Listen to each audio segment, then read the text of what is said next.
श्री गणेशाय नमः। बोली सरस्वती मैया की जय। सियापति रामचंद्र की जय। उमापति महादेव की जय। पवन सुत हनुमान की जय।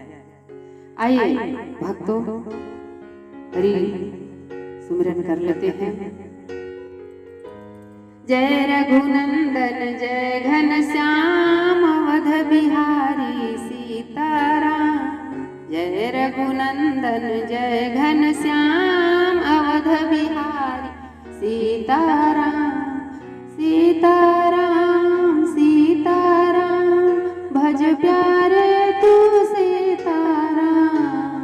सीताराम सीताराम भज प्यारे तू सीताराम।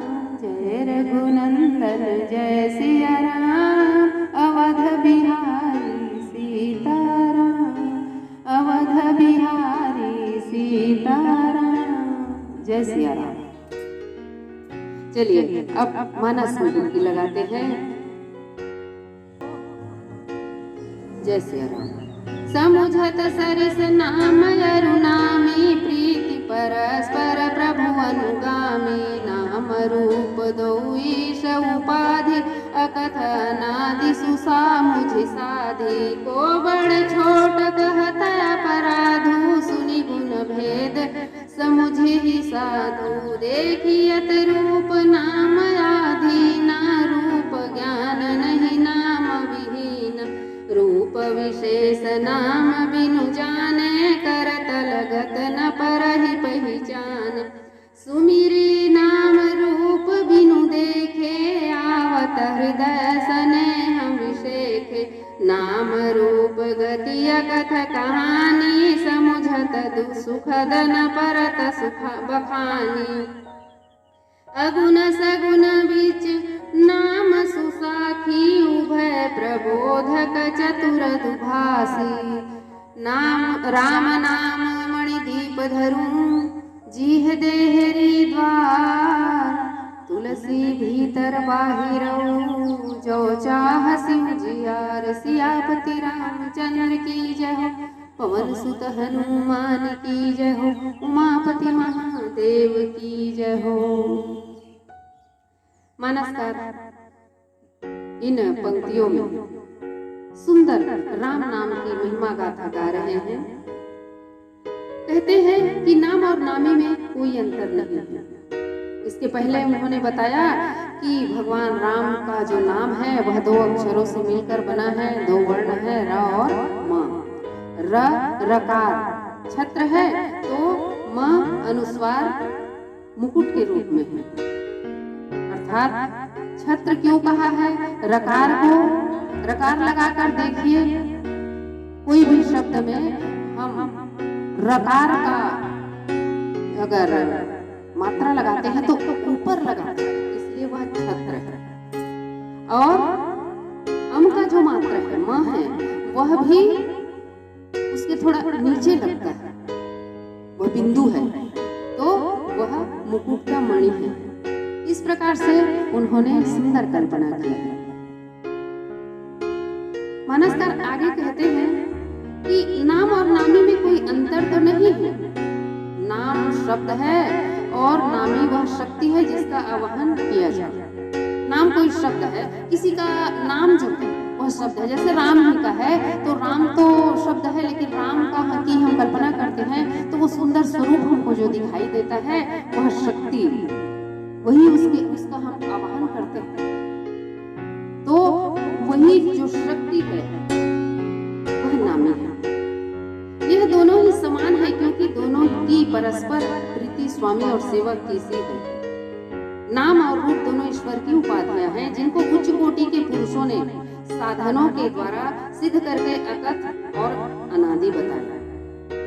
सीधी सरल सी बात है, हम इसको इस रूप में समझ सकते हैं। जैसे किसी परिवार में किसी बच्चे का जन्म होता है, अब वो बच्चा उसका नाम नहीं रखा जाता है मान लीजिए, तो हम उसको क्या कहेंगे? उसका कुछ न कुछ नाम रखना जरूरी है, वरना उसको जो अपने अपने इच्छा अनुसार उसका नाम रख ही देंगे या जैसा भी पुकारेंगे तो किसी को समझ नहीं आएगा। इसीलिए किसी भी बच्चे का नाम रखा जाता है। मान लो उस बच्चे का नाम नहीं रखा, तब तक सबको कहते नहीं बना, कोई बाबू कहा, कोई भैया कहा, कोई छोटा कहा, कोई बच्चा कहा, आखिर अपने अपने ढंग से वो उसको नाम दे ही देते हैं। तभी जानेंगे कोई कि उसके यहाँ भी बच्चा हुआ है, इसी के बारे में बोला जा रहा है। अब उसका नाम रख दिया जाता है। मानो कि उसका नाम रमेश रख दिया, अब वो रमेश बन गया। उस शरीर, वो जो बच्चा है, 5 वर्ष का बच्चा जो हो गया, वह जो तन था, देह था, उसके अनेक नाम रखे जा रहे थे। अब वो जो है रमेश बन गया, तो वो रमेश ही नाम से पुकारा जाएगा। रमेश कहने से उस बच्चे का बोध होगा। कविता किसी बच्ची का नाम रख दिया गया। अब कविता कहने से उस बच्ची का जो है सूरत शकल पूरा सामने आ जाएगा कि वो, हाँ, ये वही बच्ची है। मान लो वो रमेश की छोटी बहन है, तो वो कविता है। तो रमेश और कविता दोनों भाई बहन हैं। हम इतना जानेंगे, नाम है वो दोनों, लेकिन वो दोनों देह भी है। तो वही जो नाम है वह रमेश और कविता है। नामी है उन दोनों का जो हम स्वरूप, जो देह कल्पना कर लेते हैं, या कल्पना क्या, वो तो वास्तविक है, लेकिन अगर वो वहाँ मौजूद नहीं है तो हम दूर से ही जान लेते हैं कि अच्छा वो रमेश है और वो कविता है। वो सामने नहीं है तो भी हम देख लेंगे, कल्पना कर लेंगे कि वो उन्हीं बच्चों के बारे में कहा जाए। इस प्रकार से ये दोनों नाम और नामी हैं। तो भगवान राम का जो नाम है वह नाम है और नामी उसकी शक्ति है, प्रभु की। और नाम और रूप दोनों ईश्वर की उपाधियां हैं, रूप भी और नाम भी। किसी को प्रभु का नाम पता है तो नाम से सुमिरन करता है, तभी वो भगवान को पा लेता है। और अगर नाम नहीं पता है, ईश्वर की मूर्ति है बस, और उसी को देख देख के अपने मन में उसको कल्पना करके बसा लेता है ना, तो भी वो ईश्वर को पा लेता है। दोनों उच्च कोटि के हैं। और जो सिद्ध पुरुष होते हैं वो कैसे सिद्ध करते हैं? नाम के द्वारा ही करते हैं, या काम के द्वारा भी सिद्ध कर लेते हैं। वो काम जो निष्काम हो। जैसे कि एकलव्य की कहानी है। अपने गुरु द्रोणाचार्य की प्रतिमा बनाकर उसने सिद्धियां प्राप्त की थी। आप सबको उसकी कहानी पता है। इस प्रकार से हम देखते हैं कि मानसकार बहुत सुंदर व्याख्या करते करते अब नाम की महिमा को गा रहे हैं। इससे कहते हैं, इससे इन दोनों में से किसी एक को छोटा और दूसरे को बड़ा कहकर अपराध कौन करे? हाँ, इसके गुण और दोष को सुनकर संत लोग ही समझ सकते हैं, क्योंकि उन्होंने उस रूप को नाम के अधीन रहते प्रत्यक्ष रूप में देखा है। अथवा यह सभी लोग जानते हैं कि नाम के बिना रूप का ज्ञान नहीं हो सकता। वही रमेश वाली कहावत मैंने बताई कि रमेश नाम रख दिया उस बच्चे का, तभी हम उस बच्चे के देह की कल्पना कर रहे हैं कि वो रमेश है, उसकी छोटी बहन कविता है। बात यहाँ पर वही है, रूप और नाम दोनों जो है उसमें भेद करना निरर्थक है। नाम अगर ले रहे हैं तो वो रूप सामने आ जा रहा है, और वो उस रूप को कल्पना कर रहे हैं तो नाम मुंह में आ जा रहा है। इस प्रकार दोनों में कोई अंतर नहीं है कहते हैं, लेकिन संत लोग ये सब अंतरों को जानते हैं क्योंकि उन्होंने प्रत्यक्ष देखा है। बिना नाम जाने रूप की पहचान कठिन है। जैसे कोई चीज हाथ में रखी हो और जब तक उसका नाम ज्ञात ना हो तो उसकी पहचान भला कैसे हो? मान लो हम किसी वस्तु को अपने हाथ में रख लेंगे और पूछेंगे कि ये क्या है बताओ, तो सामने वाला अगर नाम जानता रहेगा तो बता देगा अमुक चीज है, नहीं जानेगा तो पता नहीं क्या है बोल देगा, नहीं मालूम ये क्या है, यही कहेगा ना। या कुछ भी अपने हिसाब से कल्पना से, या उस मिलती जुलती चीज अगर उसने देखी हो तो वो भी कह सकता कि ये भी ये हो सकता है। लेकिन अगर नहीं जाना तो उसको बस नहीं बता पाएगा। हम ही नहीं बता पाएंगे ना, आप नहीं बता पाओगे, कोई नहीं बता पाएगा जब तक कि उसको कोई नाम नहीं दिया गया हो। तो किसी भी चीज का, किसी भी चीज की, वस्तु की का नाम रखना बहुत ही जरूरी है। और वैसे ही रूप का विशेषण, रूप का विशेषण है, वैसे ही रूप का नाम विशेषण है। इसलिए हे प्यारे, रूप के बिना देखे ही उसका सुमिरन करो। रूप को देखना जरूरी नहीं है, राम कहाँ है, राम कैसा है, ये कल्पना करना व्यर्थ है। उनका नाम राम है, बस नाम को जपो, तो फिर वह आप ही आप विशेष स्नेह के साथ हृदय में आ बसेंगे।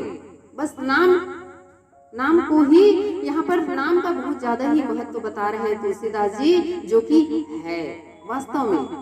राम को प्रत्यक्ष रूप से किसी ने देखा नहीं होगा, या देखे हैं तो संत महात्मा देखे, जो साधक गण है वो देखे, बाकी उनके नाम को जप कर ही वे प्राप्त किए हैं। नाम को पहले जपे हैं, रटे हैं, तब प्रभु का रूप उनको दिखाई दिया होगा। हम भी अगर राम को प्राप्त करना चाहते हैं तो नाम को ही जपना हमें जरूरी है। ये कह रहे हैं मानसकार, कहते हैं कि नाम और रूप की गति कैसी है, इसकी कथा अकथनीय हम कह नहीं सकते, किंतु समझने में सुखदायक। अगर कोई समझ लिया तो उसे बहुत आनंददायक है उसके लिए, किंतु उसका बखान नहीं किया जा सकता। ये यहाँ पर निर्गुण की व्याख्या कर रहे हैं तुलसीदास जी, क्योंकि निर्गुण और सगुण के बीच में नाम भी साक्षी रूप में दोनों पक्ष का चतुर्दुभाषिया पुरुष है। जैसे कि कोई दो भाषा जानने वाले लोग आपस में वार्तालाप करना चाहते हैं और कर नहीं पाते, उसी प्रकार सगुण और निर्गुण की अकथनीय कहानी है।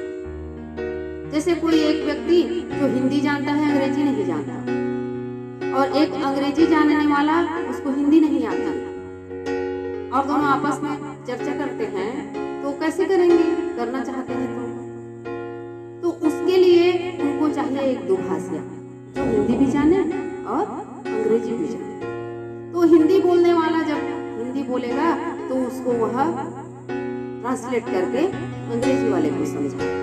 अंग्रेजी वाला जो है अंग्रेजी बोलेगा, अपनी बात अंग्रेजी में रखेगा, तो उसको वो हिंदी वाले को समझाएगा। इस प्रकार से वह बीच का बिचौलिया काम करेगा।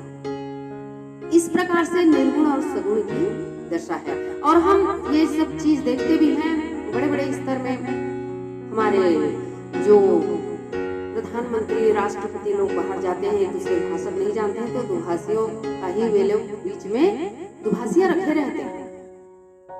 इसी प्रकार से वे वार्तालाप करते हैं, अगर भाषा उनको नहीं आती है तो दूसरे के। तो यहाँ पर सगुण और निर्गुण की भी वही गति है। निर्गुण निराकार है, उसका कोई आकार प्रकार रूप रंग नहीं है, नाम के द्वारा उनको महसूस किया जाता है, संतों के द्वारा उसको सिद्ध किया जाता है। और सगुण में सगुण साकार मूर्ति है, उस मूर्ति की हम पूजा करते हैं, आराधना करते हैं, और तब भगवान को प्राप्त करते हैं। ये दोनों जो है, दोनों ही विधियां अच्छी है, जिनको जो अच्छा लगे उसको वो करना चाहिए, लेकिन भगवान के नाम को दोनों को जपना होगा। राम नाम मणि दीप धरूं, जी है देहरी द्वार, तुलसी भीतर बाहिरो, जो चाहसी उजियार। गोस्वामी कहते हैं कि हे सत्पुरुषों, यदि आप अपने भीतर और बाहर प्रकाश देखना चाहते हैं, या अपने अंदर हृदय को और बाहर प्रकाशित करना चाहते हैं, तो एक काम कीजिए, अपने जिह्वा में, अपनी रसना में राम नाम मणि को दीपक बनाकर जीभ में रख लीजिए, बस प्रकाशित हो जाएगा। अर्थात राम नाम का स्मरण लगातार कीजिए और अपने भीतर और बाहर को प्रकाशित कीजिए। सब तरफ उजाला, ज्ञान का उजाला हो जाएगा। इस प्रकार से बहुत सुंदर ढंग से तुलसीदास जी मानसकार जी हमें समझा रहे हैं राम नाम की महिमा। हम बहुत ही सुंदर ढंग से आगे और समझेंगे। मानसकार के द्वारा जो जो बातें कही गई है उन बातों को सुनकर समझकर हमें बहुत ही आनंद प्राप्त होगा। आप जुड़े रहिए, जुड़ते जाइए और मुझे उत्साहित कीजिए। आप जो भी कुछ भी परामर्श देना चाहते हैं तो कमेंट बॉक्स में लिख दीजिए, कमेंट कीजिए और मुझे बताइए कि मुझे और इसमें इस कथा को कहने में किस प्रकार से निखार लाना चाहिए। आप कृपया, मैं आप सबसे यही अनुरोध करती हूँ कि कमेंट करके मुझे बताइए कि मैं क्या क्या और इसमें सुधार करूँ, क्या बातें अच्छी लगी इत्यादि जो आप कहना चाहें। स्वागत है। बहुत बहुत धन्यवाद।